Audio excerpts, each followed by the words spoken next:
दिनै जोङो सनितपुर जिल्ला दुलाराय बर' फरायसा आफादनि जानानै थारैनो जोबोद गोजोननाय मोन्दों आरो सनितपुर जिल्लानि नैबे नर्थ दिखियाजुलि हालामनि गासै रायजो राजा मानगोनां बिथांमोन आरो जोंनि वेल उइजारफोर जायफोरा जोंजों लोगोआव दिनै दंफैफायो जों गासिबो दिनै रंजानाय मोन्दों थारैनो दिनै जि जोंनि गोलाव समनि बर' हारिनि मोनसे गिदिरथार मोनसे जोंनि दाबि दङमोन जे जोंनि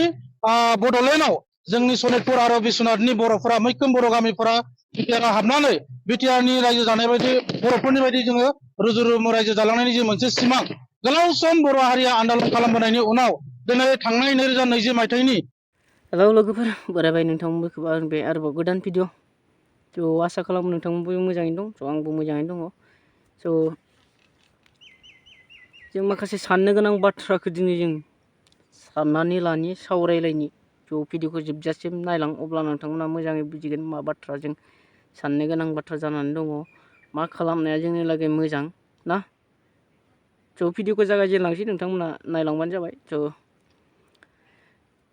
जोंनि दिनैनि सावरायनो गोनां बाथ्रायानो जाबाय ना जोंनि BTR एग्रिमेन्ट जाय एग्रिमेन्टआ दिनै ना जानानै थांबाय गोजोन गोरोबथा जायखौनोखि जों बुङो जों बेखौनो बुंनो हायो गोजोन गोरोबथा होननानै जे जोंनि गेजेराव हाथियार ना लानानै दावहा नांग्राफोर दंमोन दा जों बिसोरखौ लाबोफिननो हाबाय जोंनि गेजेराव हिंसायारि दावहा नाङालासिनो जों अहिंसायै जों नाजालांनो होननानै बिथांमोनखौ जों लाबोफिननायनि गेजेरजों बिथांमोनाबो साननायनि गेजेरजों खौसे मोनसे गोजोन गोरोबथा जाबाय बिनिनो मावनो गोनां खामानिफोर माखासे दङ बेखौ जोंनि आबसुनि दैदेनगिरि मानगोनां दिपेन बर' सार बिथाङा बुंगासिनो दङ जुदि बे BTR एग्रिमेन्टनि मावनो गोनां दफाफोरखौ मावनायाव ना लेजि बा लासै खालामोब्ला मोजाङै मावफुंना होआब्ला जों बड'लेण्ड सोमावफिननायनि लामाखौ जों लानाय जासिगोन होननानै बिथाङा फोरमायदों नंगौ साननो गोनां बाथ्रा जुदि जोंनि गेजेराव गोजोन गोरोबथा होननानै जोंनि मोननांगौखौ मावनानै होआब्ला जों थारैनो जों सोमावफिननांगोन बे सोमावसारफिननांगोन बे बाथ्राया नंगौना नङा रायजो राजा नोंथांमोना बिजिरनानै नायदो आरो फोरमायलायदो ना आंनोबाथ' उपाय गैया जोङो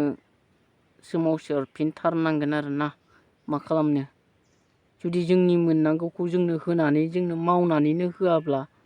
नोंसोरनो उमुक बेखिनि बेबायदि नोंसोरनो होनाय जाबाय होननानै जोंनो दिन्थिनानै होबाय थेवब्लाबो जोंनो बे खामानिखौ मावनानै होआखै ना लिरनानैल' होदों नाथाय खामानिखौ मावना होआखै अब्ला जोंहा मा मुलाम्फा नोंथांमोना साननानै नायदो आरोना लोगोसे नैबे बाथ्राया मोनसे ओंखारदों जे जोंनि BTRआव सोसनजानो गोनां खामानि जि गामिफोर 40था गामिखौ जे सोसनबाय होननानै बुंदोंमोन बेखौ नटिफिकेसन होबाय होननानै दिनै जों खोनानो मोन्दों दा बाथ्राया जाहैबाय जोंनि थाखाय जोबोर गोजोनथाव बाथ्रा ना जोंनि गेजेराव जोंनि BTRनि सिमाया बारायबाय जोंहा गोहोआबो बांगोन आरोना जोंनि बर'नि पावारा ना जों बर'नि गोहोआ बांगोन मानो होनब्ला जोंनि गेजेराव बर'आ बांदों ना जोंनि BTCआव BTRआव बर'नि न'खरा बर'नि अनजिमाया बांदोंब्ला जोंनि गोहोआ बारायगोन लोगोसे जि गामिफोरा हाबबाय बेखौ दा उदालगुरि डिस्ट्रिक्टआव सोसनबाय होननानै खोनादों सोसननायाथ' सोसननो नांगौ नाथाय हायोब्ला डाइरेक्ट सिमाखौ बांहोनानै डिस्ट्रिक्टखौबो बारायनाया मोजां जागौमोन आं बेखौ सानो आरोना रायजो राजा नोंथांमोना मा सानो आं बेखौ मिथिया नाथाय आं सानो ना जि बारे सनितपुरथिं एक्सट्रा मोनसे डिस्ट्रिक्ट जायखौनोखि जोंनि बर'नि जागोन सनितपुरथ' थानाय नंला बेयो गुबुन मोनसे जागोन नाम जुदि बेफोरबायदि खालामनो हायोब्ला बेयाव जोंनि मानसिफ्रा गोबां खामानि मोनगोन आरोना जि अफिसफोर जागोन ना फिसानिफ्राय गिदिर थाखोनि अफिसनि सामलायनायनि खामानि ना गभर्नमेन्ट जबफोर बेफोरो जोंनि बर'फ्रानो मोननांगोन मानो होनबा बे जोंनिनो जायगा नालाय ना जोंनिनो BTR गभनि आन्दाराव थानाय नालाय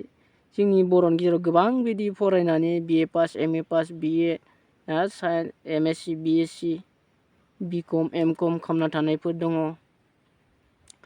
ना टेट पास जाना थानायफोर दङ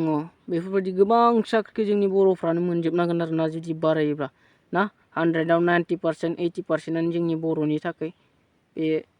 जानांगोन साख्रिया जों जिहेतु जोंनि BTR निसो बियो ना जोंनि BTRसो बड'लेण्ड बियो ना स' बाथ्राया जाहैबाय दाथ' उदालगुरि डिस्ट्रिक्टआवसो सोसनदों नाथाय दा बेफोरखौनो साननो गोनां बाथ्रा आरोना उदालगुरि डिस्ट्रिक्टआव बे 40थाखौ सोनानै बिनि उनाव बारिबावगोन ना बारिबावला बेसेबांखौल' सोसननानै सरकारा 5 बोसोर 10 बोसोर बेबायदि बेक खालामलांबाय थागोन नामा स' जोंहा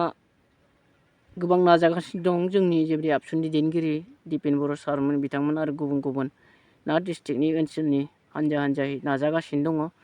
जे बेफोर खामानिखौ मावफुंनो थाखाय स' जोंनि गेजेराव बे खामानिया जाफुंनोब्ला जों बेसां हायो बेसां सरकारनि सायाव नारसिननायखौ जों दोनबाय थानांगोन ना जों नों आं बिना लानो रोङाबा रावबो नोंनो नो होननानै नो नांगौब्ला होननानै जासिनाय गैया बेखायनो जों बेसां हायो नाजानांगोन नारसिननांगोन जोंनि बे खामानिखौ थाब मावनो ना नाथाय गुबुन हारियाथ' बिसोरथ' मावना होनाय नंखाया ना प्रेसार गोलैयागौमानि नारसिननाय गोलैयागौमानि बेखायनो नाजानांसिगोन आरो जों बर'फ्रा खौसे जानानै बयबो नाजानांसिगोन बेखौ ना स' जोबोद गोजोनथाव बाथ्रा नाथाय जि साननायाव बिथांमोना बुंदों जे डिस्ट्रिक्ट बारायनायफोरा बे उननि खामानियाव उनाव जालांसिगोन होननानै जुदि जों दानिफ्रायनो बारायनानै लाखानो हायोब्ला जोंनि सोसननायावबो बे खस्थासिन जागोन ना बेसेबांखिनिल'सो दङ बे डिस्ट्रिक्टआव गामिया दा बेसेबांखिनि जानांगौ होननानै बे डिस्ट्रिक्टआव जों बांसिन गामि सोसननोबो हागोन आरो ना जुदि डिस्ट्रिक्टखौनो जोङो मोनसे गोदान बारि बानायनानै लाखायोब्ला स' बेफोर आंनि साननायसो रायजो राजा नोंथांमोन नाथाय नोंथांमोना मा सानो कमेन्ट सेक्सननि गेजेरजों खोन्थालायनो हागोन ना जुदि डिस्ट्रिक्टखौ बारायनो हायोब्ला लोगो लोगोनो जोंनि मानसिफ्रा बेयाव खामानि जब मोननो हागोन जौगालांनो हागोन आरो ना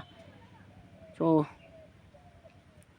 बेफोरबायदि आरो ना आंनि साननाया नाथाय नोंथांमोना मा सानो ना जोंनिनो जोबोद मोजां बाथ्रा बेफोरो जोंनि बर'फोरनि थाखाय बर' हारिनि थाखाय ना जाफुंसारनाय स' बेफोरबायदिनो आसा खालामो जोंनि बे BTR एग्रिमेन्टनि दफाफोरा मावफुंजागोन ना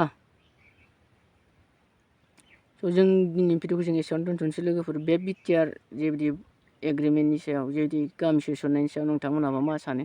कमेन्ट सेक्सननि गेजेरजों फोरमायलायनो हागोन जि उदालगुरि डिस्ट्रिक्टआव सोसननायनि जेबायदि नटिफिकेसन दा गामि